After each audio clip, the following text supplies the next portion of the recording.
Hi friends, ఇది star and delta with drive power diagram. ఇది చూడండి ఫ్రెండ్స్, ఇవి బస్ బార్స్ ఆర్వైబి న్యూట్రల్లో ఇలా తీసుకున్నారు. ఆర్వైబి బస్ బార్ నుంచి రాగానే వెంటనే ఇండికేషన్ ల్యాంప్స్కి సింగిల్ పోల్ ఎంసీబీలు పెట్టుకొని ఆర్వైబి ఇండికేషన్ ల్యాంప్స్, అలానే న్యూట్రల్ కామన్ మనకి 3 ఫేజ్ సప్లై ఉందో లేదో తెలుసుకోవడానికి. నెక్స్ట్ అదే బస్ బార్ నుంచి కంటిన్యూషన్ ఎంపీసీబీ అంటే మోటార్ ప్రొటెక్షన్ సర్క్యూట్ బ్రేకర్ పెట్టుకుని దాని నుంచి అవుట్ డ్రైవ్కి, అలాగే మెయిన్ కాంట్రాక్టర్, అలా డెల్టా కాంట్రాక్టర్కి పవర్ సప్లై లూప్లు వేసారు. తర్వాత మనకి ఇప్పుడు డ్రైవ్లో ఆన్ అవ్వాలంటే మనకు ఒక సెలెక్టర్ స్విచ్ ఉంటుంది, drive mode, star and delta mode అని చెప్పేసి.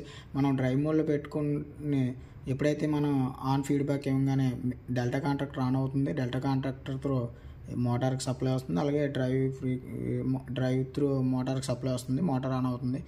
అలా కాకుండా మనకు స్టార్ అండ్ డెల్టా కావాలనుకుంటే డ్రైవ్ ఆఫ్లో ఉంటుంది, main contractor, delta contractor, star contractor at the same time main contractor, delta contractor on అవుతుంది. స్టార్ నుంచి డెల్టా పడంగానే డెల్టాలోకి చేంజ్ అవుతుంది మెయిన్ కాంట్రాక్టర్, డెల్టా కాంట్రాక్టర్. ఇది మోటారు. ఇది ఫ్రెండ్స్.